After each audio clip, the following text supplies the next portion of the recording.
आज का प्रातः क्लास है 26 अक्टूबर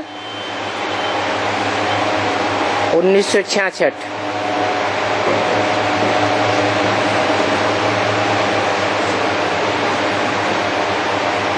बाबा पूछ रहे हैं, यहाँ बैठे हो सुबह से, सवेल से बाबा के आने के पहले बैठे हो, तो स्टूडेंट तो हो जरूर।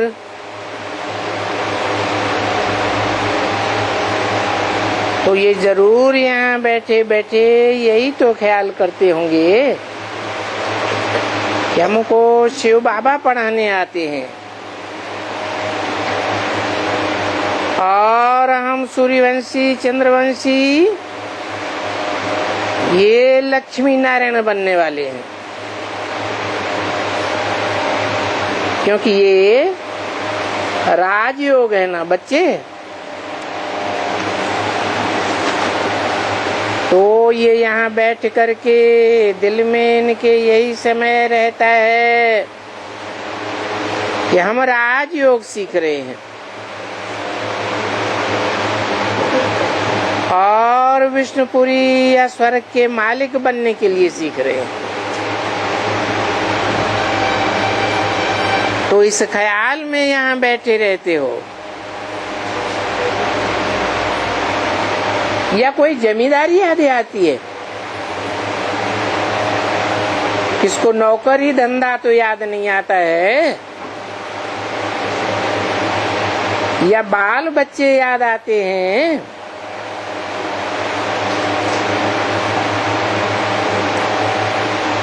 याद तो वो एक ही आना चाहिए। स्कूल में जब तक बैठे हो तो ये जरूर समझना चाहिए कि हम स्कूल में बैठे हुए हैं, ईश्वरीय स्कूल में। ये पाठशाला है और ये पाठशाला किसकी है? जिसको कहा जाता है गीता की पाठशाला, यानी ये ज्ञान जो है वो गीता में मनुष्यों ने लगाई दिया है। वो ही भगवान हमको बैठ पढ़ाते हैं और हम भविष्य में सूर्यवंशी लक्ष्मी व श्री नारायण व उनके कुटुंब के भांति बनने वाले हैं। जो यहाँ बैठे हैं वो ऐसे तो समझेंगे ना जरूर, कम से कम ऐसे तो बैठ करके जरूर समझते होंगे ना कि हम सूर्यवंशी श्री लक्ष्मी नारायण के परिवार के बनेंगे, क्योंकि ये है ही राजयोग। तो बच्चों की बुद्धि में आना चाहिए ना, बुद्धियों की भी बुद्धि में, तो जवानों की भी बुद्धि में, तो सबकी बुद्धि में आना चाहिए। क्योंकि यहाँ इस ईश्वरीय पाठशाला में बैठे किस लिए? यहाँ आए हैं कि वहाँ तो बच्चों से सुनते हैं, वो ही ज्ञान सुनते हैं, और यहाँ क्या खास बात है?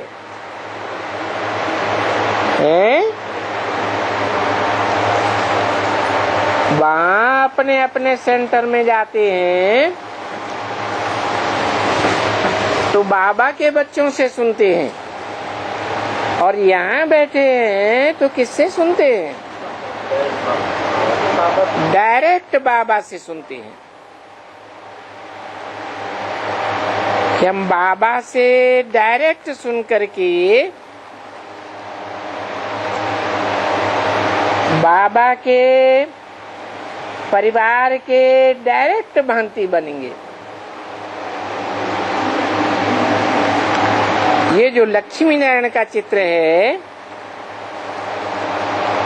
उस घराने के दूसरे जन्म में हम बात ही बनेंगे और हम समझेंगे कि ये हमारा राज्य होगा। जैसे अभी ये जो कौरव कांग्रेस है, ये पतित दुनिया है, वो भी तो ऐसे ही समझते हैं कि भारत हमारा देश है और ये भारत में हमारा राज्य है। तो अभी तो दूसरे सभी भारतवासी जानते हैं, परंतु उनको तो कुछ भी पता नहीं है।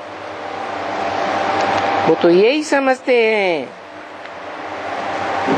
कि हम यहाँ हैं।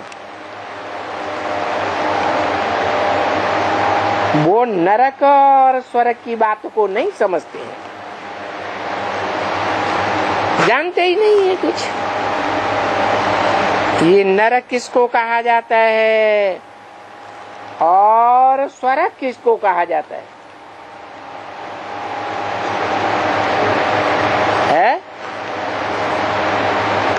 नरक किसको कहा जाता है?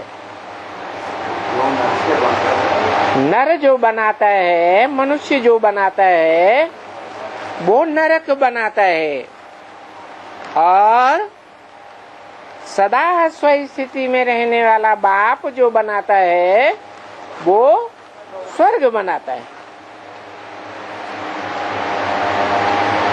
वो जो दूसरे मनुष्य हैं, मनुष्य मात्र, तुम्हारे मित्र संबंधी, काका, मामा, चाचा, गुरु गोसाई, उनको ये कुछ भी नहीं मालूम है सिवाय तुम बच्चों के। कौन से बच्चे? जो अपन को ब्राह्मण कहलाते हैं। वो समझते हो कि हम अभी बाप से ये स्वराज्य विद्या सीख रहे हैं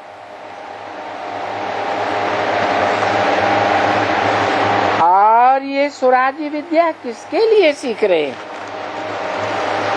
स्वर्ग के लिए सीख रहे। राज विद्या पाए फिर हम सूर्यवंशी घराने के, सतयुग के व स्वर्ग के मालिक बनने वाले। ये बैठ करके यहाँ तुम सिमरन करते हो, ये याद में बैठे हो स्कूल में। जैसे कि अज्ञान काल में कोई भी बड़े स्कूल वाले जो बड़े स्कूलों में पढ़ते हैं, वो समझते हैं मैं बैरिस्टर बनने वाला हूँ, मैं डायरेक्टर बनने वाला हूँ या डॉक्टर बनने वाला हूँ। तो घर में बैठे तो नहीं याद आता है ना। यहाँ तो मैं स्टूडेंट हूँ, ये बुद्धि में आना चाहिए। नर से नारायण और नारी से लक्ष्मी बनने की पढ़ाई पढ़ रहा हूँ। बैरिस्टर बनने की या वकील बनने की कोई बात बुद्धि में नहीं आती है। घर में भी ये ख्यालात रहते हैं। तुम स्टूडेंट्स हो ना, ठीक है ना बच्चे? वैसे तुमको भी ये रहता है या स्थिति भूल जाती है?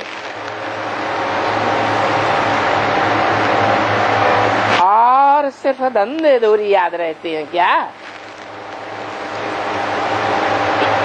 क्योंकि पढ़ते तो हो ना, और तुम ईश्वरीय स्टूडेंट्स तो हो ना, तो बुद्धि में रहना चाहिए। तुम स्टूडेंट्स किसके हो? बहुत ऊंचे ते ऊंचे बाप के, ऊंचे ते ऊंचा भगवंत कहा जाता है।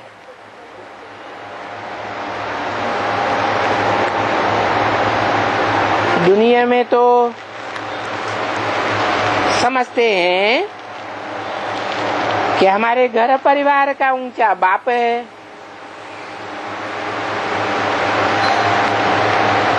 और धर्म वाले अपने धर्म पिता को ऊंचा मानते हैं।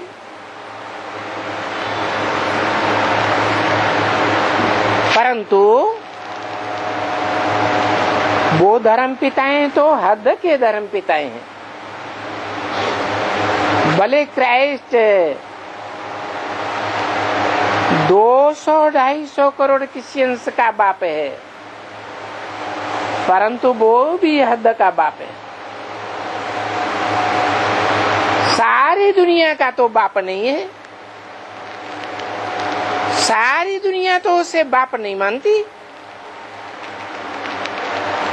परंतु तुम तो ऐसे बाप के स्टूडेंट हो जिसको सारी दुनिया मानती है गॉड फादर। तो तुम बहुत ऊंचे ते ऊंचे हो। वो ऊंचे ते ऊंचा भगवंत तुमको ऊंचे ते ऊंचा देवता बनाने के लिए पढ़ा रहे हैं। वो अपने पास मुक्ति देने के लिए पढ़ा रहे हैं, क्योंकि वो मुक्ति धाम में रहता है ना। निर्वाण धाम कहो या वानप्रस्थ कहो, परम धाम कहो, तो वहां रहते थे हो ना। बाप वहां रहते हैं ना, तो तुम उनके बच्चे हो और वो बच्चों को पढ़ा रहे हैं। यानी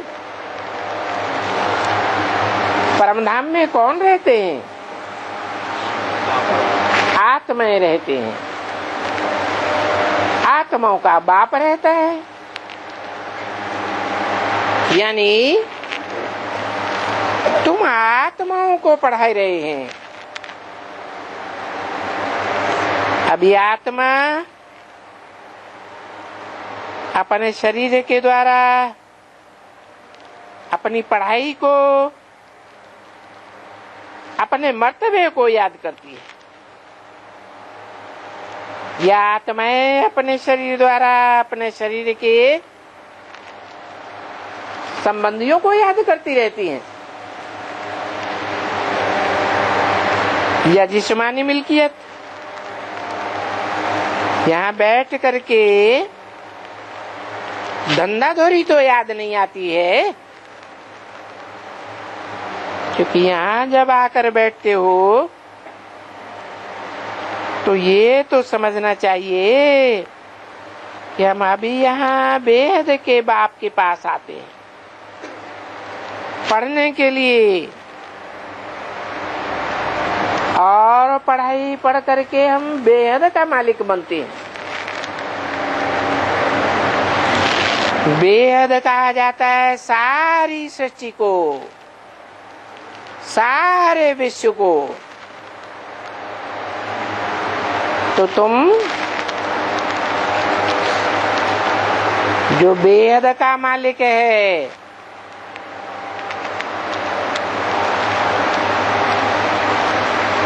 नारायण सारे विश्व का मालिक। कौन सा नारायण? जो नर से नारायण बनता है। उस नारायण के परिवार के तुम भांति हो। तो जो परिवार के भांति होते हैं वो यही समझेंगे ना कि मेरा बाप विश्व का मालिक है तो हम भी विश्व के मालिक हैं। तो ये बुद्धि में रहना चाहिए कि वेद सारी सृष्टि को कहा जाता है। पीछे चाहे राजा रानी बनते हो, चाहे प्रजा बनते हो, परंतु पहले जन्म में तुम जो नारायण के परिवार के भांति बनते हो तो सारे विश्व के मालिक बनते हो। कोई बाप है,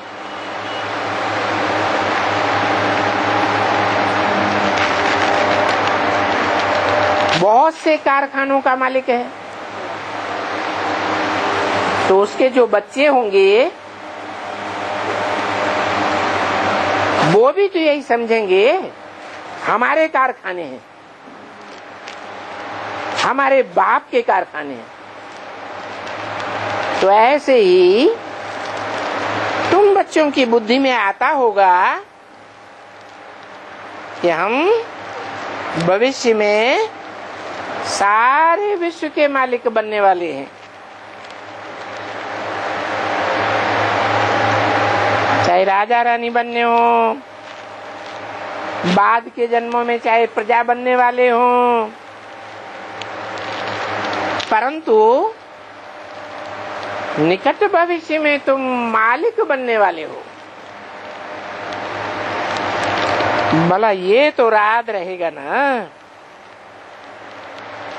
कि अभी हम स्वर्ग का मालिक बनने के लिए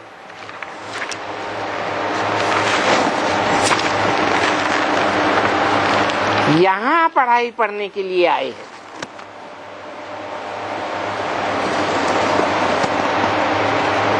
छब्बीस 10/1966 की वाणी का दूसरा पेज,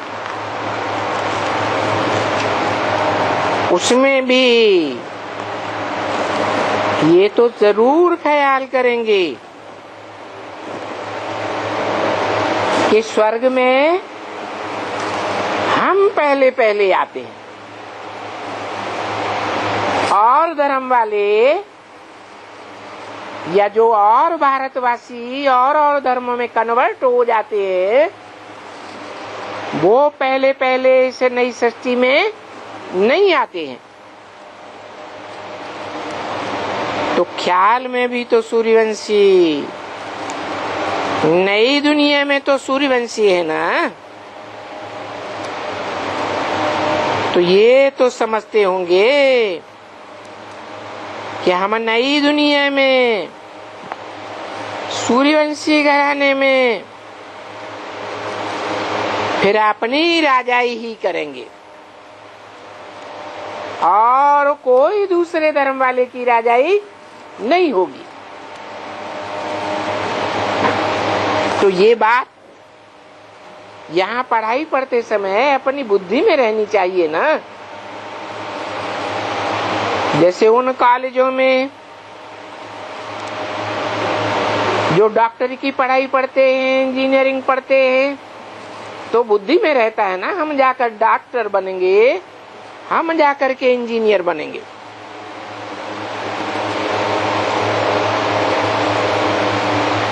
बाबा सिर्फ सावधान करते हैं, ऐसे नहीं कि यहाँ बैठ करके सुबह को और कोई बातें बुद्धि में आती रहे।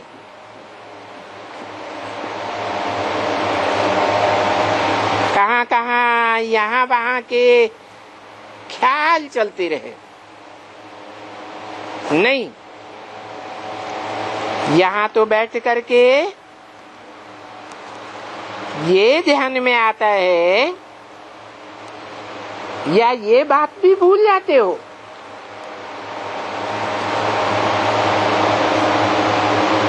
क्या बाबा के सामने भी भूल जाते हो? क्या बात है कि भविष्य में पहले पहले जन्म में हम विश्व के मालिक बनने वाले हैं। ये तो बाबा जानते हैं कि जब घरघाट में रहते हो, धंधे धोरी में रहते हो, खेती में रहते हो, कोई कंट्रैक्टर है, कोई सुपरवाइजर है, कोई फलाना है ना, अनेक प्रकार के। तो इस समय में यहाँ आकर के ये जानते हो कि हम कोई दूसरा कोर्स उठाए रहे हैं, कंट्रैक्टर का या सुपरवाइजरी का कोर्स नहीं उठाए रहे हैं। समझा ना? तो यहाँ बैठ करके उस कोर्स को याद करते हो, यानी उस राजयोग की नॉलेज को याद करते हो।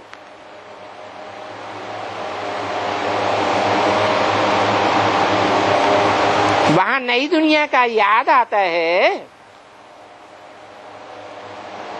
तो बाबा कहते हैं कि यहाँ जब बैठे हो, कम से कम जब यहाँ बैठते हो, यहाँ आते हो, तो बाहर का धंधा दौरी वो सभी यहाँ छोड़ करके आना चाहिए। समझे? वो यहाँ आकर के याद नहीं आना चाहिए, क्योंकि वो धंधादौरी की बातें यहाँ बाबा की पाठशाला में है ही नहीं।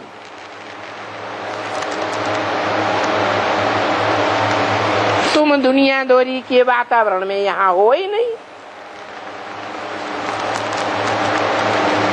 उस बाहर की दुनिया में तुम यहाँ नहीं हो। तुम इस पुरुषोत्तम संगम युग की दुनिया में हो, न कलयुग में हो। देखो, कलयुग को छोड़ करके तुम संगम युग में आए हो।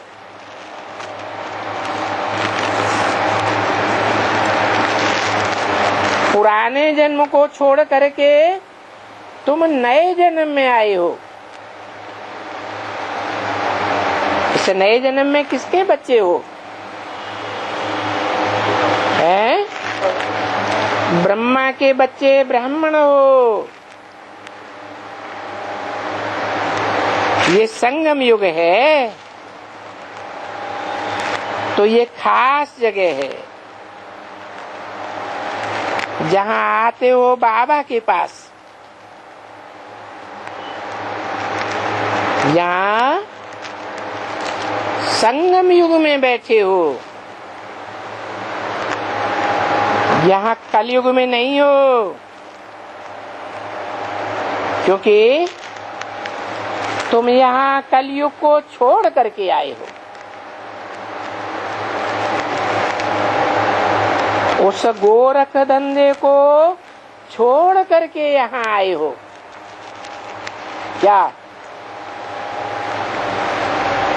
क्या छोड़ करके? गौ माने गैया, गाय। रख माने रक्षा। गाय और उसके जो बाल बच्चे होते हैं, उन सब को छोड़ करके उनकी रक्षा तुम्हारी बुद्धि में यहाँ नहीं होनी चाहिए।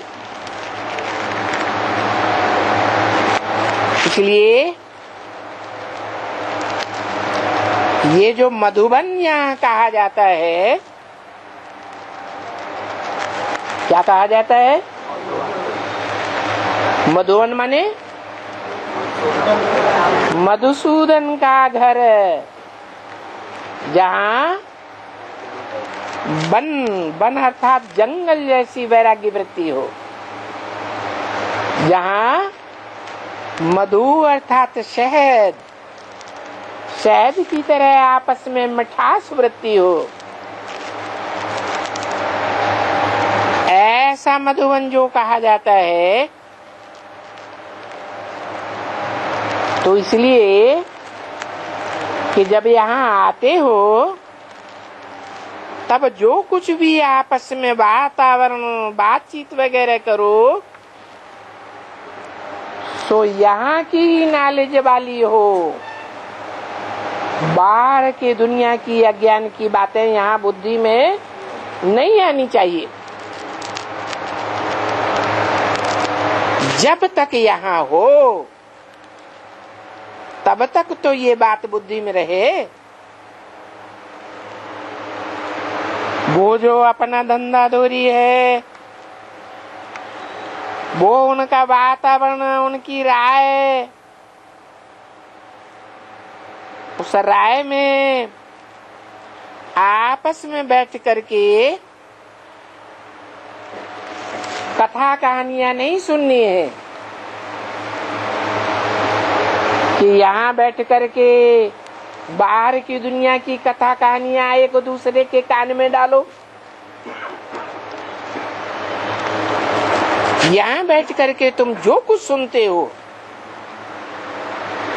क्योंकि सभी तो ज्ञान उठाए रहे हो ना, सभी जैसे गैया हो,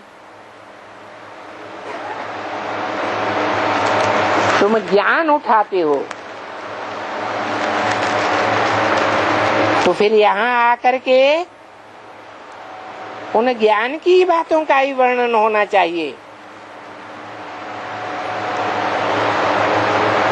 आपस में ज्ञान की बातों का लेन देन करना चाहिए ना,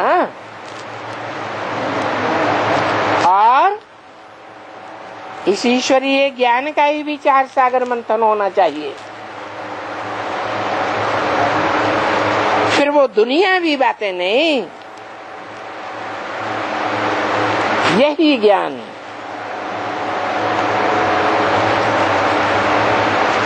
ये ज्ञान है ना, और वो दुनिया में अज्ञान है।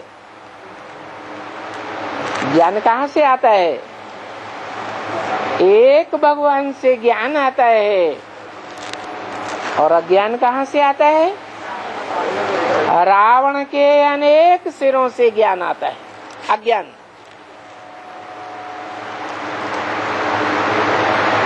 तो वो दुनियावी वाचा आपस में जास्ती नहीं करनी चाहिए। नहीं, यहाँ जो भी तुमको टाइम मिले, सो यहाँ आकर के ज्ञान की मस्ती में रहना चाहिए। नहीं तो यहाँ आकर के बैठो, यहाँ आकर के देखो, और देखने से ही सिर्फ देखते रहेंगे ना, पढ़ते रहेंगे, तो भी तुम्हारी बुद्धि में ज्ञान आ जाएगा।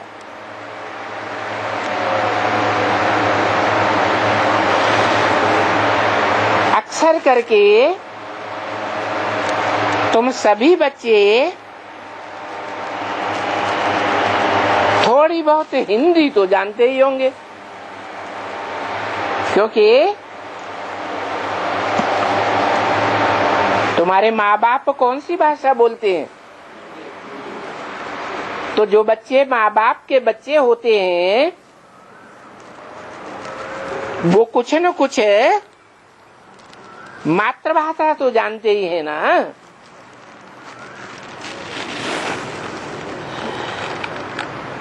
कई बिचारी होती हैं बूढ़ी बूढ़ी माताएं नहीं जानती हैं।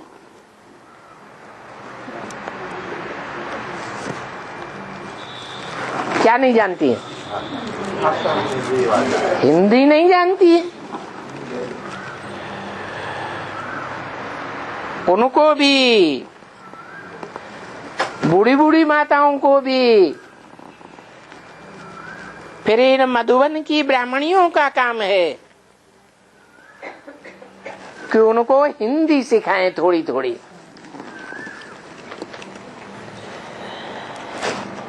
इन ब्राह्मणियों पर इस परिवार की बहुत जिम्मेवारी है, बहुत रिस्पॉन्सिबिलिटी है।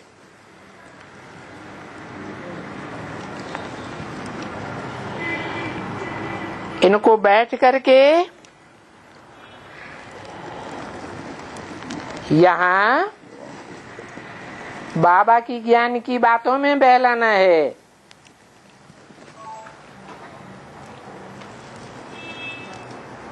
हिंदी में समझाना करना है।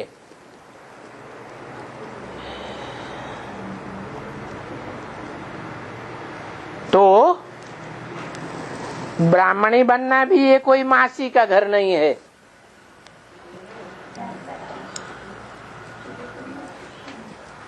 इस ब्राह्मणों के परिवार को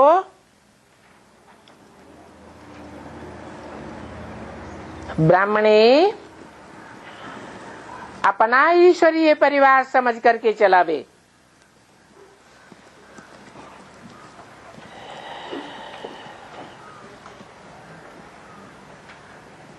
ब्राह्मणी को तो यहाँ बहुत पढ़ाई का होना रहना है। जैसे टीचर होता है ना,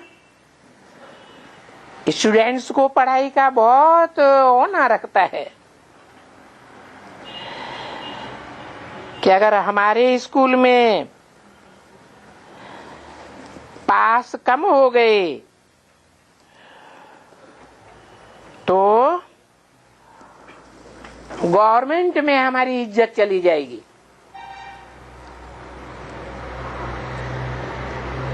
ऐसे सोचते हैं ना। वो बोलेंगे क्या ये शायद पढ़ाते नहीं हैं, फलाने के स्कूल से इतने थोड़े बच्चे पास हुए हैं।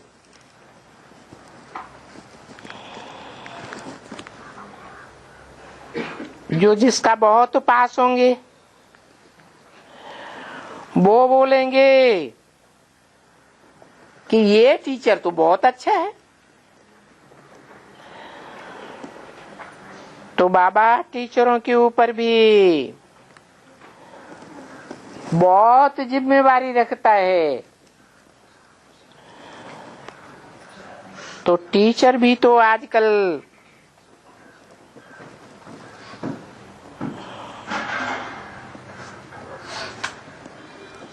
उन परिवार के भांतियों को सावधानी देते रहे। जैसे बाप बैठ करके सावधानी देते हैं। तो जब यहाँ आते हो तो खास इन बातों का ध्यान रखो।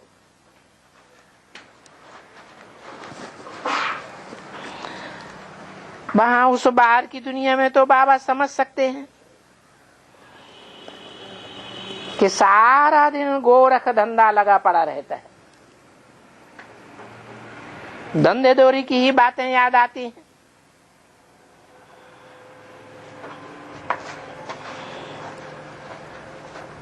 क्योंकि सारा दिन गोरख धंधा करके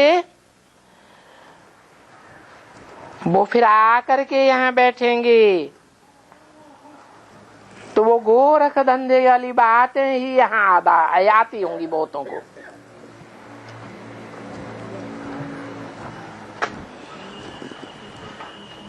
अब बाबा के पास तो यहाँ एकदम दूर आकर के बैठ गए, क्योंकि बाबा कहाँ का वासी है? नहीं जरूरत नहीं। बाबा कहाँ का वासी है? परम धाम का वासी है। यहाँ इस पुरानी दुनिया में आता भी है तो भी बाबा की बुद्धि कहाँ रहती है? परम धाम में रहती है। तो यहाँ आते हो तो जैसे बाबा के घर में आते हो। तो यहाँ के वातावरण में बुद्धि आनी चाहिए ना।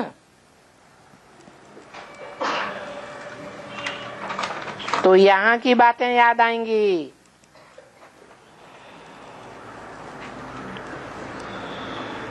तुम्हारी बुद्धि में रहना चाहिए कि हम तो वो पुरानी दुनिया छोड़ करके यहाँ बाप के घर में बहुत दूर आ गए एकदम। क्या मधुबन में आए माने कहाँ आए? बाप के घर में आए। तो पुरानी दुनिया का गोरख धंधा बुद्धि से छोड़ दिया। यहाँ आए हो संगम युग पर, सागर के बीच में। वहां सागर के बीच में उस किनारे पर हो।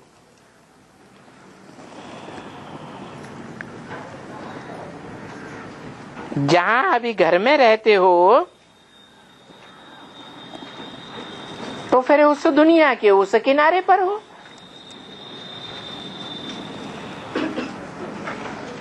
तो यहाँ तुम सागर के किनारे बीच में आए हो।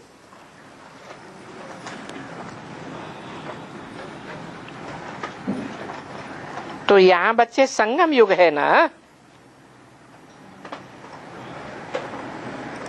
वो दुनिया कलयुग है और यहाँ संगम युग है। भले यहाँ तुम ब्राह्मणियां बैठ करके समझाते हो,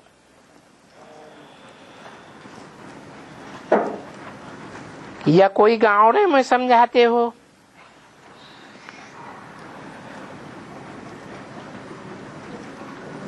वो गाँव में भी कौन सा युग है? कलयुग है। गाँव में भी जब तुम समझाते हो तो वहां कोई संगम युग नहीं है, कलयुग है। और यहाँ ये संगम युग है। इसलिए सदा बुद्धि में रहे कि हम मधुसूदन के मधुबन में बैठे हुए हैं। तो जब यहाँ आते हो तो तुम देखते हो हमारा बाबा तो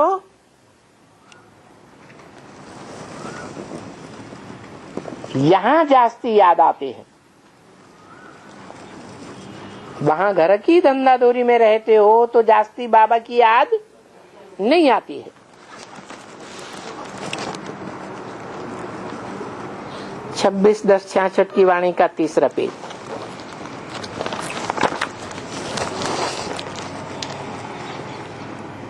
समझा ना बच्चे?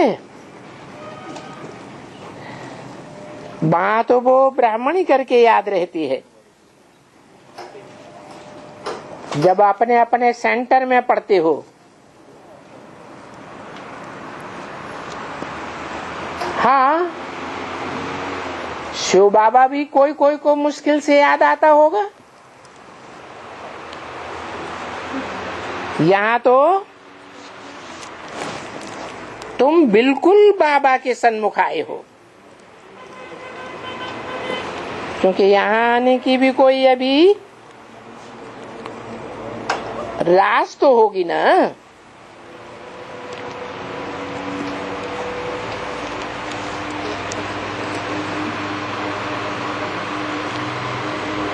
ये सन्मुख आने का प्रभाव है, यहाँ आने का प्रभाव है,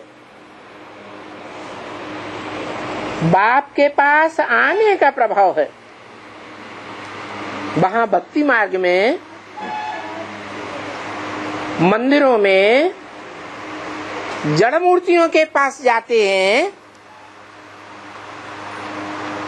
तो कुछ प्रभाव पड़ता है या नहीं पड़ता है?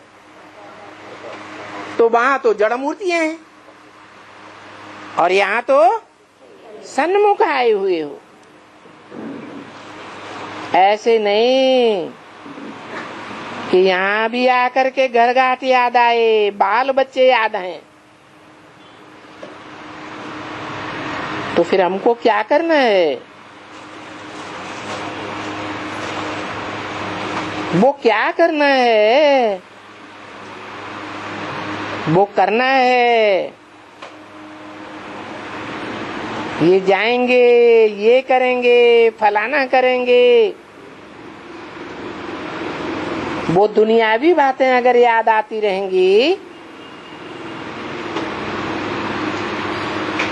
तो यहाँ आकर के कुछ भी नहीं उठा सकेंगे। वो बाबा कहेंगे ये बेचारा जाकर के साधारण प्रजा बनेगा।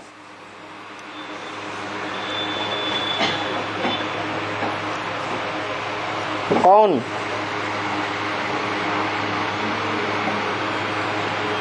कौन साधारण प्रजा बनेगा? जो यहाँ मधुबन में आकर के भी बाहर की धंधाधोरी याद करते रहेंगे या बाहर की कथा कहानियां एक दूसरे को सुनाते रहेंगे।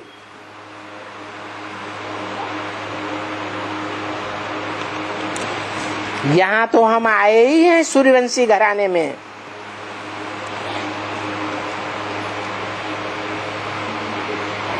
सूर्यवंशी घराने की राजाई पाने के लिए आए हैं। अगर अच्छी तरह से यहाँ बैठ करके पढ़ाई पढ़ते रहेंगे तो बाबा समझता होगा कि नहीं, ये बच्चे तो जरूर सूर्यवंशी घराने के हैं, इनको तो यहाँ का ही वातावरण जास्ती याद आता है। जैसे बाबा कहते हैं ना, यहाँ देखो बाबा ये चित्र देख करके कहते हैं ये चित्र बहुत मदद करते हैं। घरों में चित्र क्यों रखते हैं? कृष्ण का रखेंगे, फलाने का रखेंगे, टीरे का रखेंगे, क्यों रखते हैं? जो अपने अष्ट देवताओं के होते हैं वो मंदिरों में वो चित्र होते हैं। तो देखो मंदिरों में भी चित्र रखते हैं, घर में भी रखते हैं।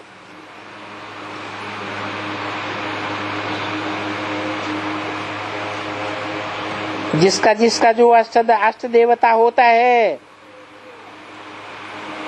वो अष्ट देवता उनके गुरु होते हैं, उनका भी फोटो रखते हैं। इसलिए रखते हैं कोई फोटो देख करके हम अपने गुरु को याद करें, गुरु को देखें। ठीक है ना बच्चे? अभी उन भक्ति मार्ग की बातों में तो कुछ मिलने वाला नहीं है। क्यों? क्योंकि वो तो जड़ चित्र हैं, उनमें से कोई वाइब्रेशन नहीं निकलता है। और यहाँ तो चैतन्य बाप बैठा हुआ है, चैतन्य में तो वाइब्रेशन निकलते हैं ना।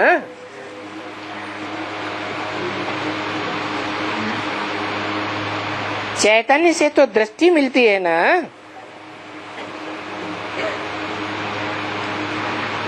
तो देखो,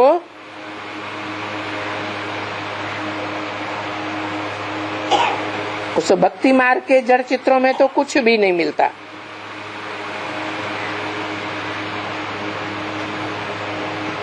दूर भी नहीं मिलने का है,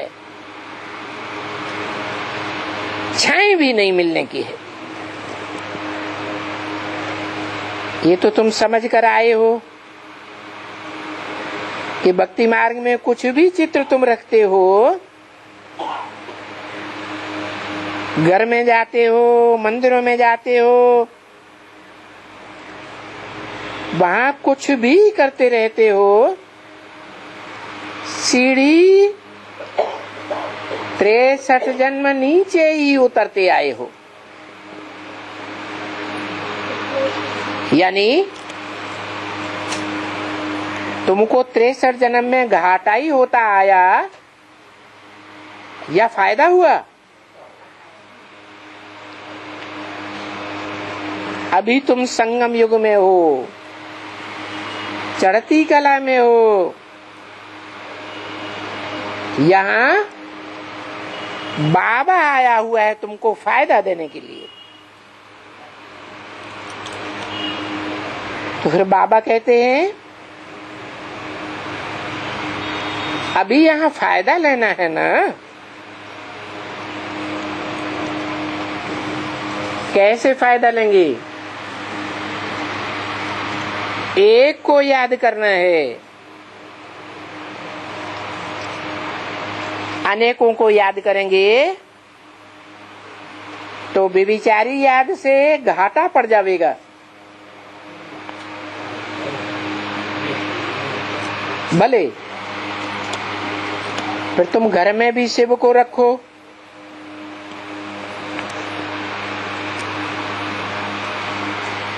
तो तुमको घड़ी घड़ी उनको देखने की टेव पड़ जाएगी।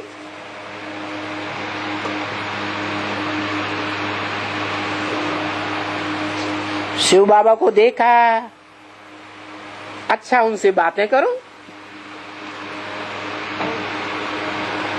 अच्छा, ऐसे तुम शिव बाबा को याद नहीं कर सकते हो,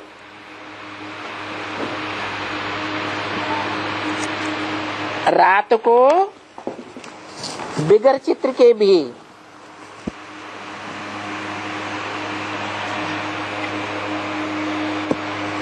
तुम याद तो कर सकते हो ना।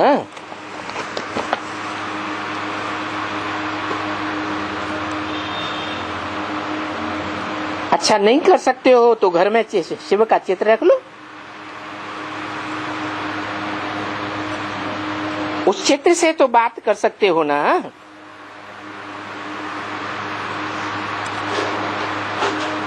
और तो कभी भी आगे शिव के चित्र से या कोई भी चित्र से कुछ भी तुमको नहीं मिला है। क्यों? क्योंकि वहां तो उन युगों में शिव आया ही नहीं।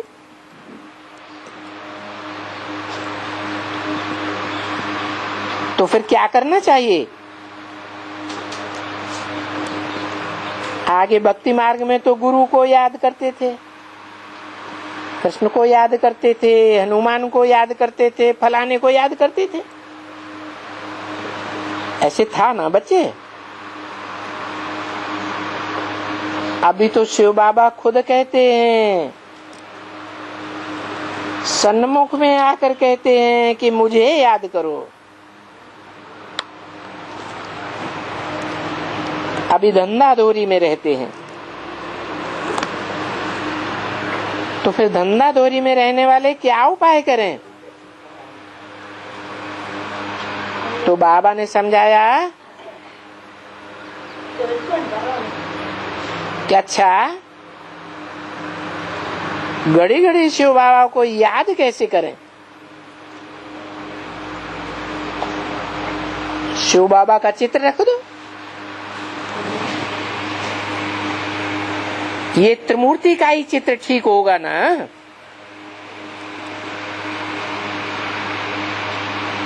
ये बुद्धि में रहे कि शिव बाबा ब्रह्मा द्वारा ये विष्णु बनाते हैं। क्या कहा? शिव बाबा ब्रह्मा द्वारा ये क्या बनाते हैं? विष्णु बनाते हैं। ब्रह्मा ने तो शरीर छोड़ दिया, तो कैसे बनावेंगे? है, ब्रह्मा भी तो अनेक है ना। जिस तन में प्रवेश करते हैं उनका नाम ब्रह्मा रख देते हैं। तो पहले पहले किस तन में प्रवेश किया है? प्रजापिता में।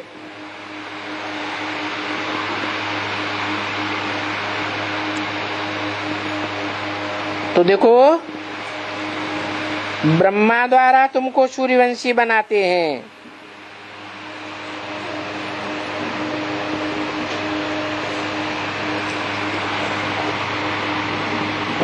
तो शिव का ही चित्र रखो। ये क्या बात हुई? मुरली में तो कहा ब्रह्मा का चित्र नहीं रखना है। तो कौन से ब्रह्मा का चित्र नहीं रखना है? उस ब्रह्मा का चित्र नहीं रखना है जो शाश्वत नहीं था, जिसका शरीर छूट गया। अमर था क्या? वो तो मृत्यु लोक में चला गया। तो जो शाश्वत है उसको याद करना है, या जिसका ठिकाना ही नहीं उसको याद करना है? उस दादा लेखराज ब्रह्मा का इस संगम युग में कोई ठिकाना है? उनको कहाँ ठिकाना मिलेगा? उनको सतयुग में ठिकाना मिलेगा। यहाँ पुरुषोत्तम संगम युग में उनका अब कोई ठिकाना नहीं।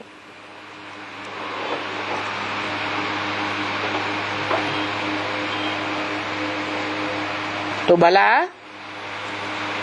घड़ी घड़ी बाबा का चित्र खीसे में, पॉकेट में रख दो। कौन सा चित्र है? 32 किरणों वाला है? जो 32 किरणों वाला 32 गुण जिसमें दिए हुए हैं, वो सगुण हुआ या निर्गुण हुआ है? अरे 32 गुण दिए हुए हैं तो सगुण हुआ ना है? अरे गुण और दोष जो है वो साकार में होते हैं या निराकार में होते हैं? साकार में होते हैं। तो जो 32 गुणों वाला चित्र है वो भी उस साकार की यादगार है। जो साकार उस निराकारी ज्योति बिंदु की स्टेज में टिक जाता है। इसलिए लिंग के अंदर बिंदु रखा गया है। वो लिंग किसकी यादगार है? लिंग साकार की यादगार है और बिंदु निराकार की यादगार है। तो देखो, ये चित्र तो हुआ ना। चित्र साकार का होता है या निराकार का होता है? साकार का चित्र होता है, फोटो होता है। तो तुम लोगों को, तुम बच्चों को उस साकार से मिलना तो है ना, और अभी भी मिलता तो है ना, कि नहीं मिलता है? देखो वो चित्र है ना,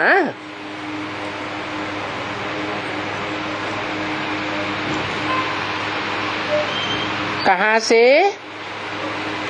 छोटा ही चित्र काट करके पॉकेट में रख दो, तो घड़ी घड़ी पॉकेट में से निकाल के उनको देखो।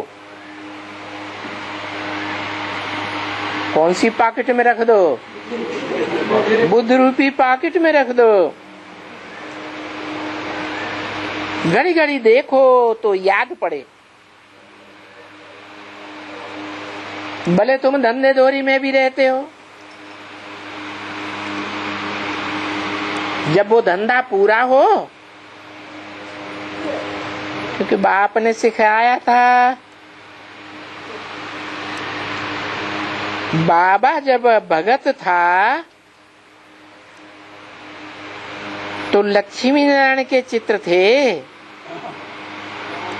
वो उसका फोटो निकाल करके पॉकेट में या बिस्तर के नीचे या दुकान में या गद्दी के नीचे, कैश के नीचे दबा के रख देता था। घड़ी घड़ी निकाल के देखता था। जहां भी जाऊं वहां वो चित्र जरूर निकालूं और देखूं। ऐसी आदत डाल ली तो ऐसा करते करते आदत पड़ जाती है ना।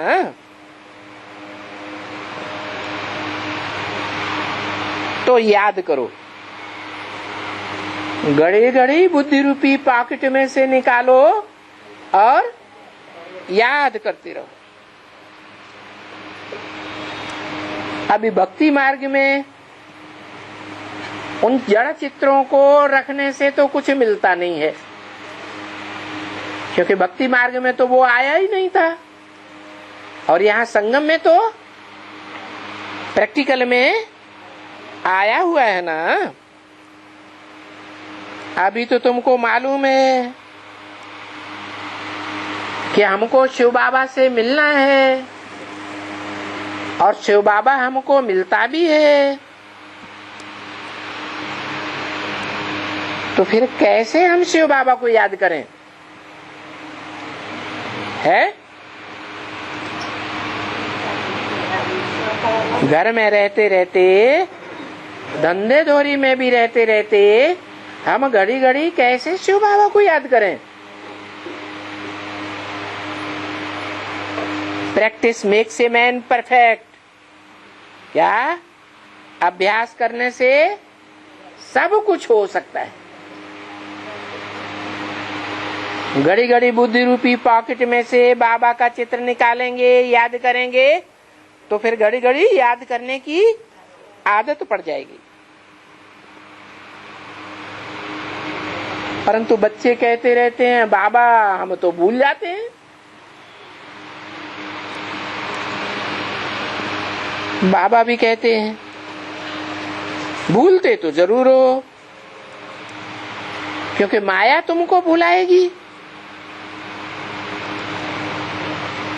जरूर भुलाएगी। यही तुम्हारी माया से लड़ाई है। ऐसे नहीं, तुम जो ज्ञान लेते हो वो ज्ञान तुम कोई भूल जाते हो। ज्ञान की बातें तुम नहीं भूल जाते हो, परंतु बाबा को भूल जाते हो।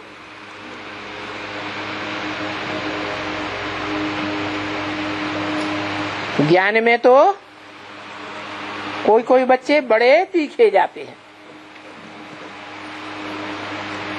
बिल्कुल तीखे जाते हैं। देखो यहाँ ऐसी ऐसी बच्चियां ढेर हैं, ब्राह्मणियां,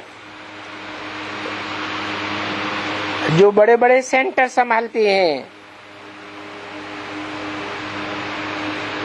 तो बाबा जानते हैं कि ये सेंटर तो संभालती हैं, परंतु ये सेंटर संभालने वाली भी योग में नहीं रह सकती हैं, क्योंकि योग में ही माया का झगड़ा होता है। कोई तुम्हारी पढ़ाई से माया का झगड़ा नहीं है,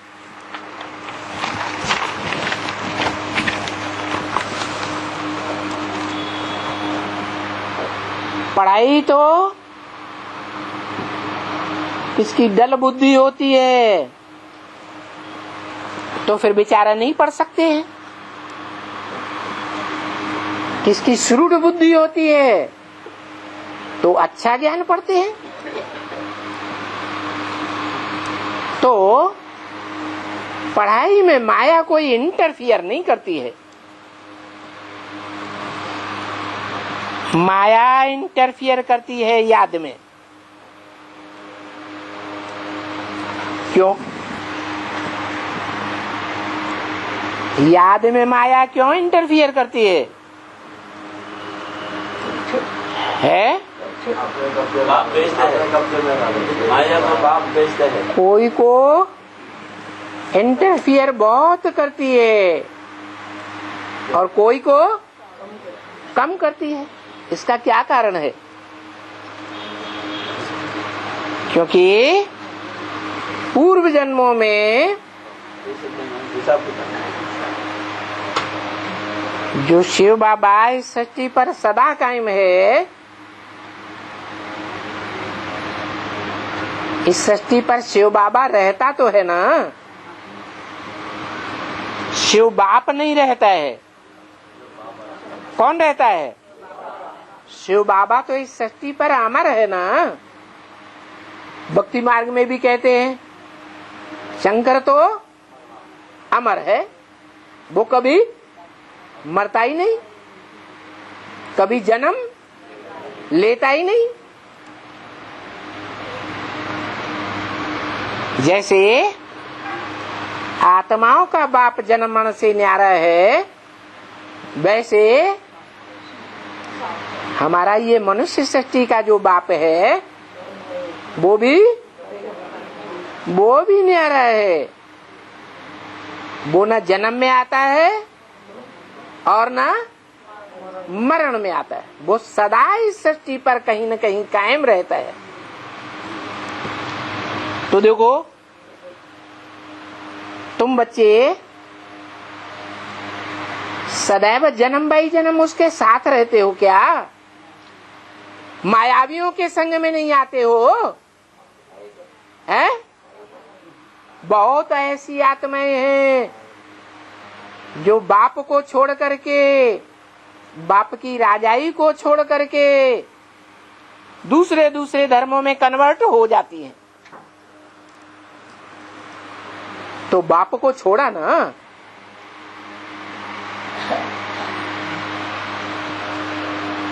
और दूसरों को पकड़ लिया। बाप को छोड़ करके औरों की शरण में चले गए, मायावियों की शरण में गए ना। है भारत में हिंदू ही कन्वर्ट होते हैं कि दूसरे धर्म वाले कन्वर्ट होते हैं?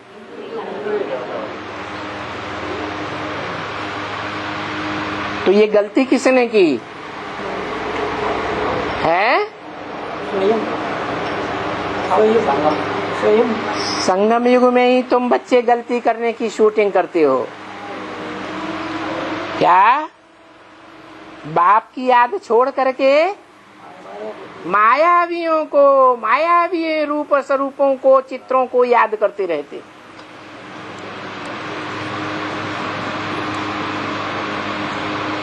इसलिए ऐसे कभी भी कोई मुझे नहीं आकर कहते हैं कि बाबा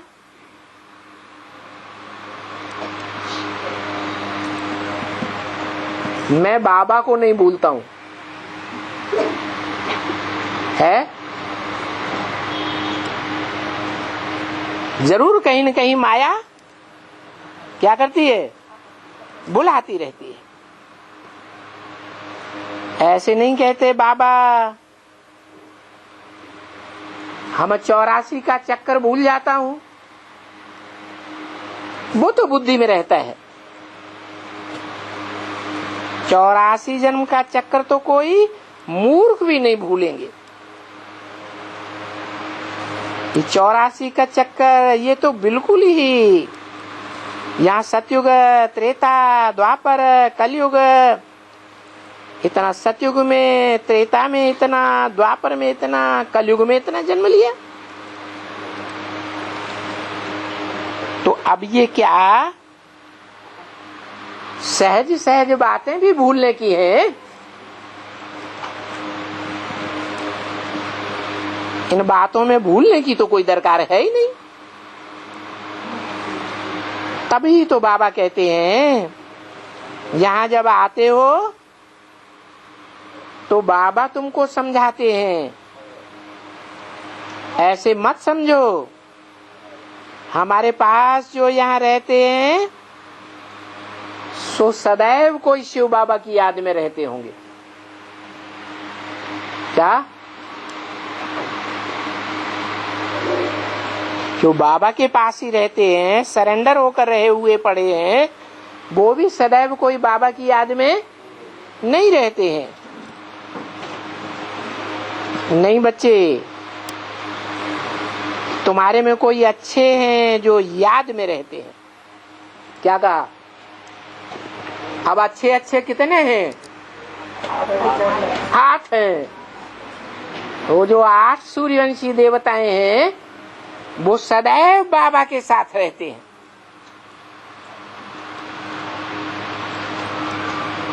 जन्म जन्मांतर किसके साथ रहते हैं? बाबा के साथ रहते। तो उनकी ये निशानी है संगम युग में कि वो जब से बाबा के पास आते हैं, जब से बाबा को पहचानते हैं, तो तन से भी बाबा के साथ रहते हैं। लौकिक संबंधियों के साथ नहीं रह सकते। धन से भी बाबा के साथ, और मन से भी बाबा की याद में, बाबा के ईश्वरीय कार्य में रहते हैं। कोई दुनियावी गोरख धंधे की बातें उनकी बुद्धि में नहीं आती है। याद और सेवा यही बुद्धि में रहता है। ओम शांति।